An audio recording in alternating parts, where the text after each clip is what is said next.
Democracy, freedom, honor. The men and women of the United States military put their lives on the line to protect these values. Today we'll be talking with two combat wounded veterans about their experiences and how they have become advocates for other service members and veterans.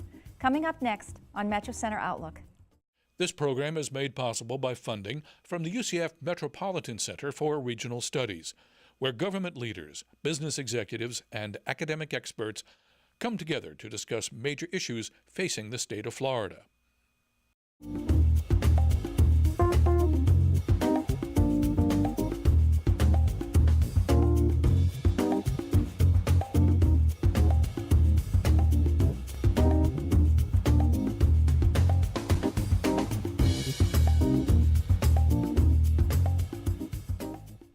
Hello everyone. Welcome to UCF Metro Center Outlook. I'm Diane Trees, Director of the UCF Metropolitan Center for Regional Studies and your host for Metro Center Outlook. What is Veterans Day? This is a time to honor the brave men and women who have served to protect America's freedoms. We recognize these living heroes on Veterans Day each November. As a tribute to these service members, UCF created the Veterans History Project, an archive of their stories. Join us as we take a look at one World War II soldier's reflection. We got to Japan on the 23rd of September of 1945. We were first American troops in Nagasaki. We pulled into the harbor and the buildings, the demolished buildings were quite prevalent in the whole area. We were kind of surprised. The city of Nagasaki was not just bombed out as Berlin, which I seen later. It was pulverized. You didn't see piles of block, you seen piles of dirt. The civilians were kind of sad because my heart always went out to civilians, whether Japanese or what have you. These people are the real victims. Those poor children and the women and the old men were the ones who really suffered in war. And I think if some of our leaders would see what this does to the people, maybe we wouldn't have so many wars going on. If you're a veteran and would like to share your story with the UCF Community Veterans History Project, call 407-823-0242 or register online at our website. Today we'll be speaking with two local veterans about their efforts to help troops returning from war. Staff Sergeant William Castillo enlisted in the Army after 9/11 and was deployed twice in support of Operation Iraqi Freedom. While on a mission to rescue a group of Marines, Castillo was injured during an intense firefight after his vehicle was struck by an improvised explosive device. Staff Sergeant Castillo, welcome to the show. It's an honor to have you here today. Thank you for having me. You had an extensive recovery period. What was the point that you came to the decision that you wanted to dedicate your life to helping other wounded veterans? Well, to be honest with you, I lost all my men in my incident. I was the only survivor out of my truck. I was a sergeant, so when I got out, I had an empty void.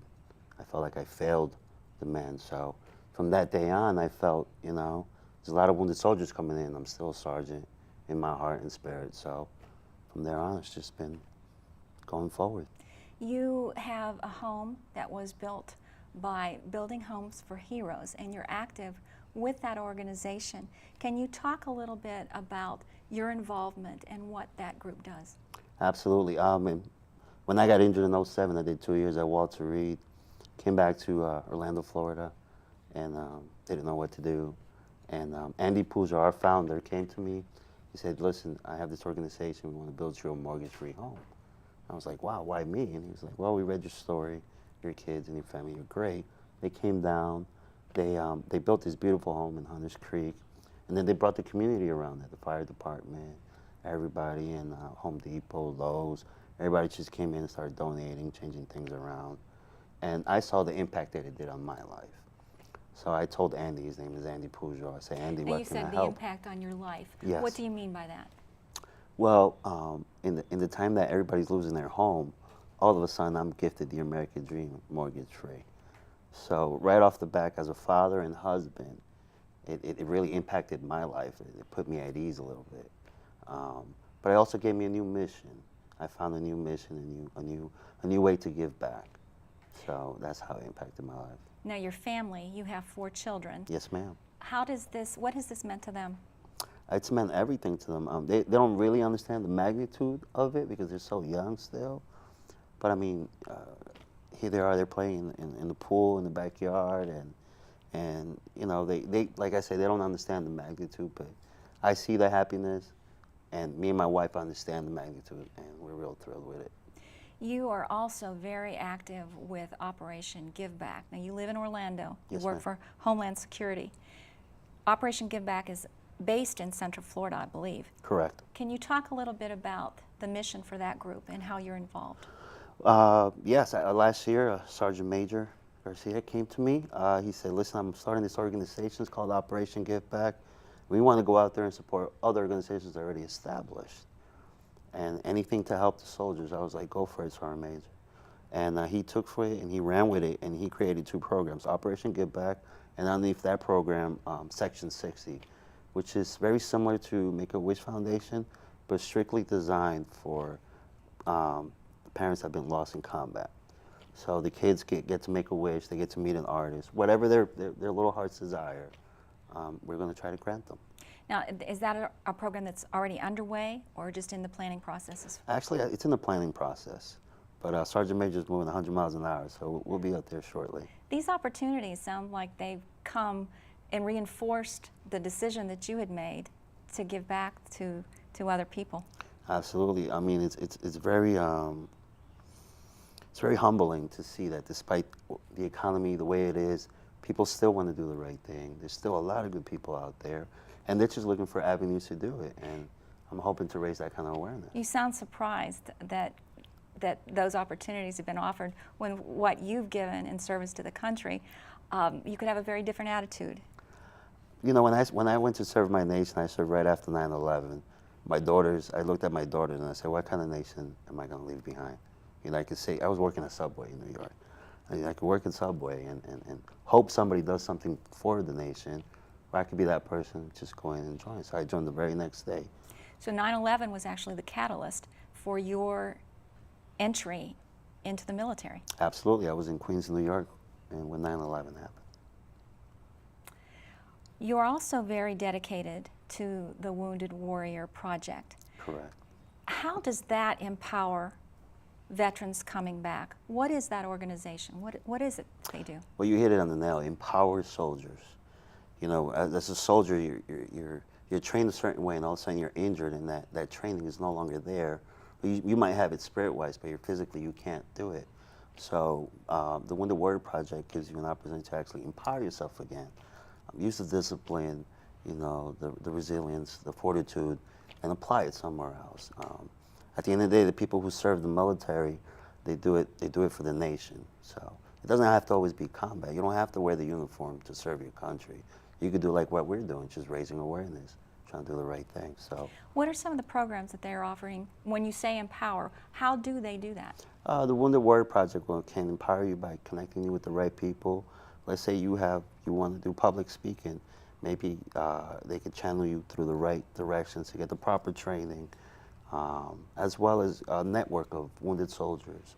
You know, we're all going through the same thing, a little bit different, but similar situations, the mental and the physical disabilities, but it creates a network, so you still have like a support program. So it's a bonding effort. Absolutely. As well. I saw in one of the articles I read that there was like a fishing trip, so there are different excursions and opportunities to go out, and I guess that helps a little bit too with creating more of a bond and seeing everything that you can do to transition back into civilian life.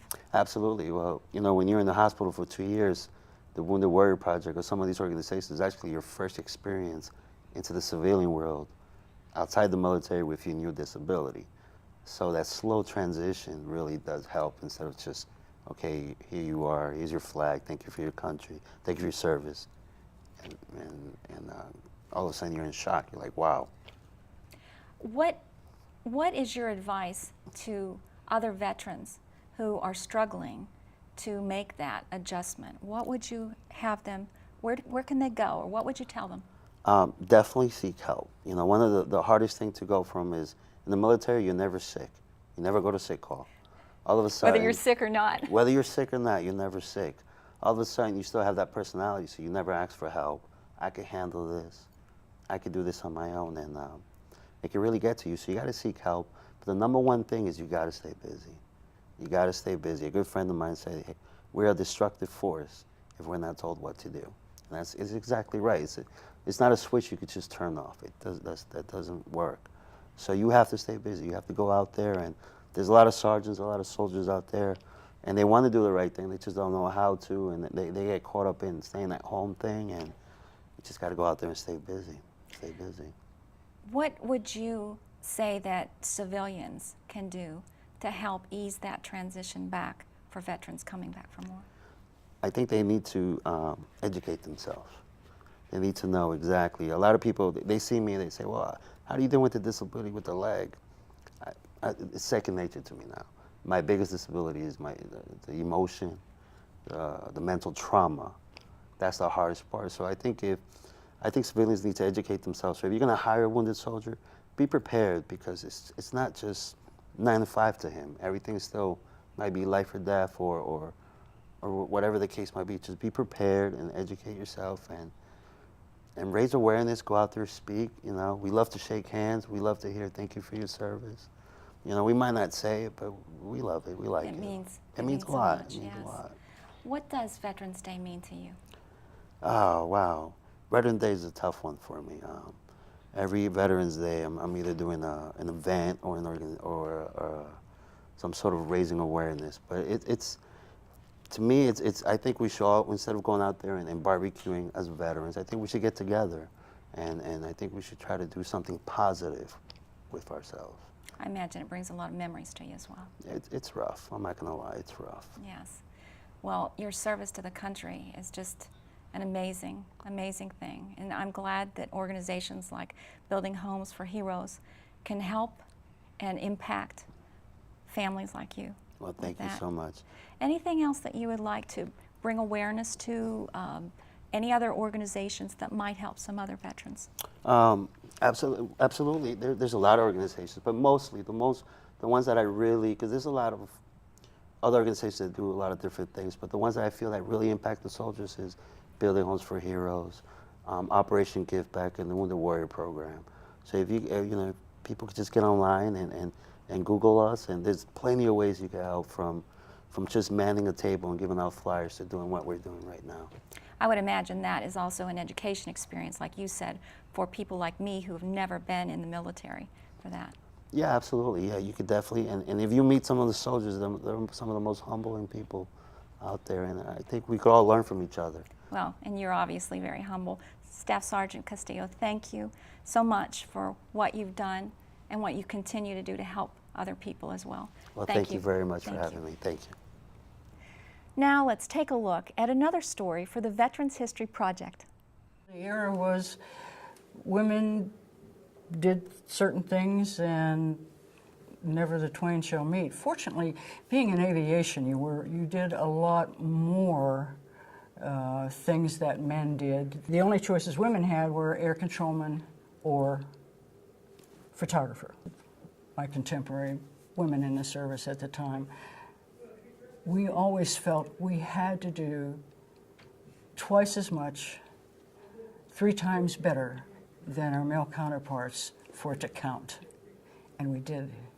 And hopefully that helped a lot to ease some of the restrictions and move forward. If you're a veteran and would like to share your story with the UCF Community Veterans History Project, call 407-823-0242 or register online at our website. We're joined now by Captain Michael Waldrop. Captain Waldrop was called out of the reserves as part of Operation Enduring Freedom. Wounded during the Battle of Panjwai, he has since fought for legislation related to veterans issues and has created a foundation to help vets adjust to civilian life. Welcome, Captain Waldrop. Thank you, Diane. Thank you for having me. I understand that you were an advocate actively when you were still deployed, that you were looking to pass some legislation. Talk to us a little bit about that.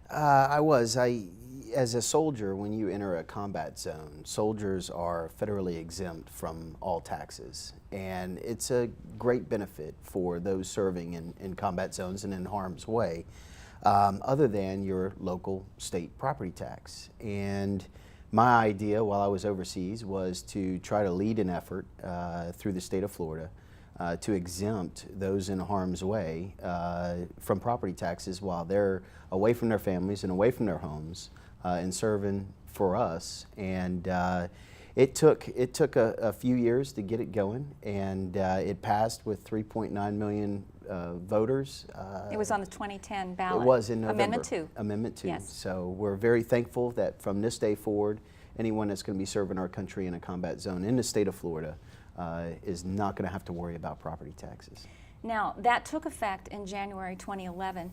Do you see that as a movement in other states passing legislation like that? I hope so, Diane. This was something that I felt like it would be a wonderful thing that the state of Florida leads the union with. There are other states in the country that give additional homestead exemption for soldiers serving overseas, but we felt that it was important to get a total exemption, and I hope that other states start to take the effort up as well. I wondered if you might be involved with a national effort to make that happen. I'm not at this point. I'm not. Well, your advocacy taking place when you were still in active duty is amazing.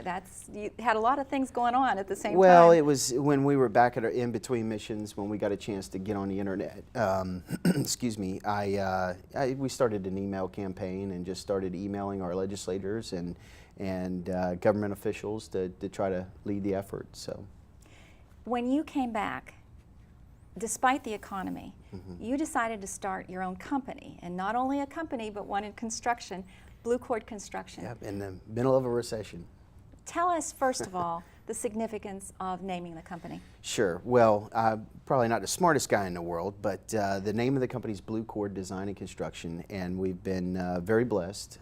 It's been very successful, and my passion behind the business is to do business in and around veterans and to provide job and business opportunities for our country's heroes. That's been my passion. We just recently hired a project manager who is a U.S. Army Reserve captain and a two-tour veteran of Iraq, and that's just part of our mission, is to provide job and business opportunities for our veterans.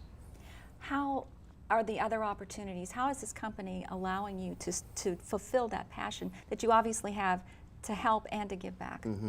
There's a special program within the federal government that is called the Service Disabled Veteran-Owned Small Business Program. And that has allowed a veteran like myself, I knew that I would be considered a service disabled veteran just with the shrapnel still that I carry in my leg when I returned home.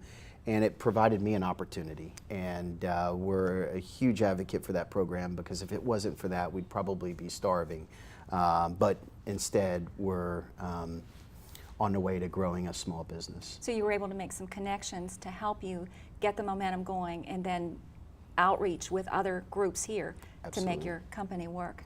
Blue Cord Construction. And Yes. why Blue Cord? Blue Cord is the infantryman's cord, and I was an infantryman. I enlisted in '93 and got my commission as an officer through Officer Candidate School later on during my career. And the Blue Cord was something that was special to me because it's something that's granted to an infantryman when he's accepted as such and he's gone through that training, and that's where the name comes from. So if someone, military person, would recognize that right away, that's Absolutely. something definitely designated as a veteran or... Yes, Yes, absolutely. I see.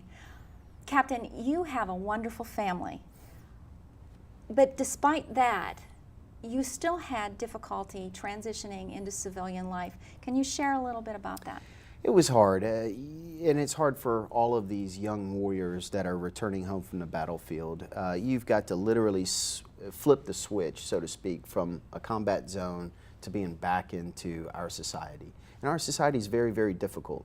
And sometimes these veterans and these military families and these service members feel like it was sometimes easier over there. The decisions were easy. They're young warriors. They're trained to, they give orders, they take orders, and they accomplish the mission. And they don't give you any excuses in the meantime. And to adjust back to society and the demands that we have in our world when we step outside these doors, it's a difficult adjustment. Michael, I was reading one of the articles saying that at least 6 of the people that were right around you were involved in divorces while they were overseas in deployment. Mm-hmm. And that was one of the reasons, again, that you saw a need when you returned home. What did you do to help fulfill that? Well, we started the Camaraderie Foundation, which is a nonprofit 501c3, and it was really my wife's inspiration. And it is a foundation that provides mental health support and counseling to military families and veterans returning home from the battlefield. And it was our mission to try to reduce the terrible statistics out there of suicide, of divorce, substance abuse, abuse in general, and all of the other effects of post-traumatic stress, traumatic brain injury, and the pressures that are on these families over multiple deployments. And we were affected personally. My battle buddies were affected personally. I've had the sad news of just 2 more of my buddies in the last 30 days that are on the verge of divorce right now. And that's something that we wanted to try to change. What other services, what services have you been able to put together? And the foundation's relatively new. It is. We're going on 2 years. We are in multiple states right now. We have counselors throughout the region. So multiple states, other than Florida? Yes. We've helped service members in up to, I believe it's now 7 or 8 states. And what we do is we connect the dots when a need comes in our door, or we get a phone call. And a lot of that's by word of mouth. That our foundation exists, and a need is there. For example, we had a Marine reach out from the state of Georgia. Once he raised his hand and asked for a little bit of help, we wanted to be there for him. And we were able to connect him with a professional counselor and try to get him some help. And so in essence, that's what we do. We try to connect those dots and reach out to those service members and their spouses and their children. Even my children. It's the family as well. It's the total family unit. Even my children, looking back on it, if I had to do it over again, I probably would have gotten some counseling for my children as I returned home as well. When I left, they were 1 and 3. When I got back, they were 3 and 5.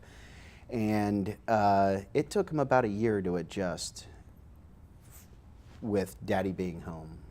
And I was probably a bit naive that they would be affected in that way. So it really affects the whole family unit. The foundation has grown extremely rapidly. I did not know that it was out of state as well. Well, the need is great, Diane. The pressures on these families, and I was the lucky one. I only had 1 deployment. My peers, my colleagues, they've been on 4 or 5 deployments and looking at more right now. You've done a tremendous job in giving back. Captain, what do you see? Where would you like the foundation to go if you could expand it? Well, our emphasis is to try to reduce those statistics. I'll give you an example. In Central Florida, 1 out of every 4 homeless person that we have on the streets are veterans.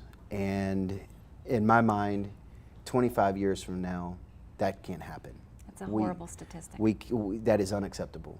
And if we can help that and those situations just a little bit, if we can save 1 family, if we can save 1 marriage, 1 life, then we've been successful. Captain, thank you so much for your Diane. service to the country and for all you're doing to keep helping other people. Thank you. Thank you. I would like to thank all of the veterans who have bravely fought and upheld our freedom. On our website, you can find ways that you can help our vets and get more information. Thank you for joining me on this very special Veterans Day Metro Center Outlook program. Until next time, I'm Diane Trees.